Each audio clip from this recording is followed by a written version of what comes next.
Welcome to the Friday Takeaway, our first episode here in Year 11 Ancient History. This is just something that I want to do every week just to draw together a few of the strings from the work that we've done this week and move forward with where we're going in the future with the topic. Okay, so where we're at. So what we've done already then is we've completed a timeline activity to establish the context, key figures and events of Cleopatra's life. You've done some background research on the key ancient sources for the period. You've commenced some background research on possible topics. And we should be getting close to identifying your topic and drafting an inquiry question and some sub-questions for me to give you feedback on. So the due date for that work next week is next week, but if you can get that to me sooner, that would be good.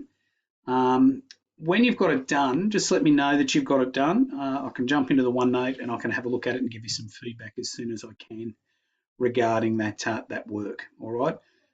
The guidelines are there to pace yourself. If you're in front of those guidelines, there's no problems, okay? Those checkpoints. All right, so just from our discussions and work that we've looked at this week, all right? Just a reminder that you must make meaningful use of at least one primary source in your essay. So similar to our source investigation last term. Check the OneNote for the suggested sources linked to the broad topics. Okay, they're in red. They are the primary sources in red. Okay, whilst you're not marked on your research for this task, you need to document it and organise it, okay? So you can locate that information.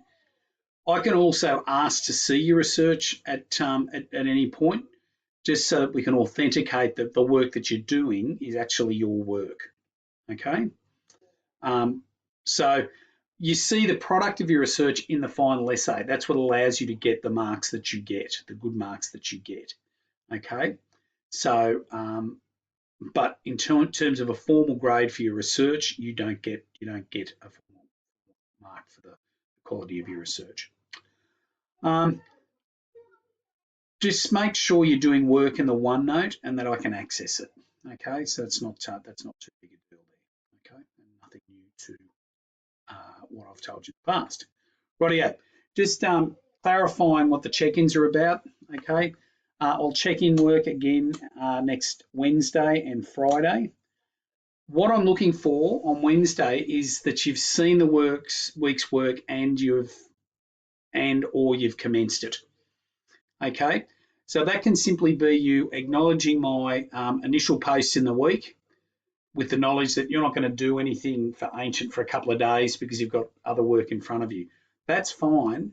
But if you don't even acknowledge that you've got the work for me, I've got to contact you and contact mum and dad to say, look, is everything okay? Have you got what you need? All right.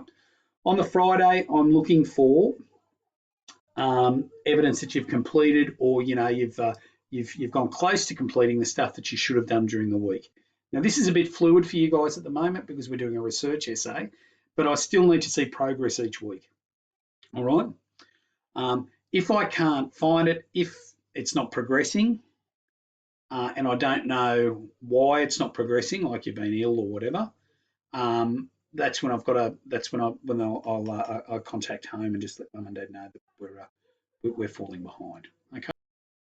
All right. So that is that for the week. You remember, guys, the golden rule. But get in touch with me if you're having problems, please. Okay. I don't want you to rush this. And as I said to you on Thursday, this is probably the ideal type of assessment to be doing under these circumstances, okay? Because the time that you're spending researching and doing those things at home is what you'd be doing in class with us anyway. You've just got to make sure that you stay in touch, okay? Rightio, well, enjoy the weekend, take care, and we'll talk to you next week. Okay, thanks, folks. Bye.